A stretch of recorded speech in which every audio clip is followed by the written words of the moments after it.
and now has promised a brief special comment about the astonishing brutality inflicted on the Occupy Oakland protesters over the last 48 hours.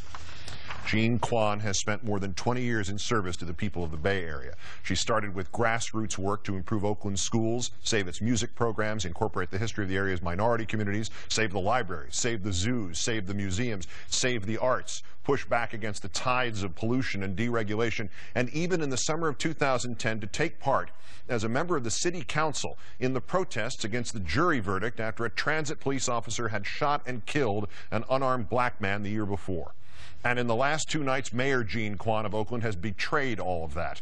There is no excuse. There is no justification. There is no rationalization for being the mayor who may have begun the great march backward in this country to the days when mayors like Sam Yorty of Los Angeles and Hugh Addonizio of Newark and Richard Daley of Chicago stood back as their police incited, bullied, overreacted, and brutally assaulted protesters at the height of the civil rights and Vietnam movements.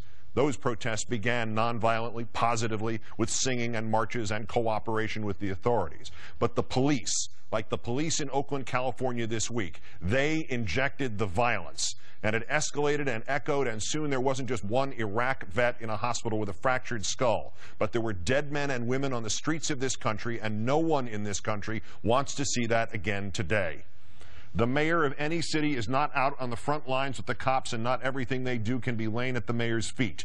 But if one night a group of peaceable protesters, exercising the rights given to them under the Constitution, and not rights made up by the cops for the cops, like lawful command and imminent threat, if they are attacked with tear gas and rubber bullets, and the mayor's only comments are to commend the police chief for a, quote, generally peaceful resolution to a situation, and after that claim democracy is messy, after the unprovoked actions of those police horrify a nation, she is endorsing and assuming for herself the responsibility for whatever havoc the out-of-control police officers have wrought.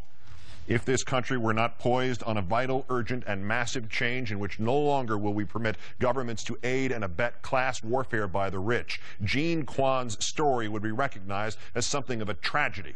But right now, there is only time to note that in July 2010, when she attended as a peacekeeper the protest of the police murder of Oscar Grant, Oakland police responded by opening an investigation on her and threatening to file charges against her. 15 months ago, Mayor Jean Quan was bullied by the Oakland Police Department, and tonight, she is the bully.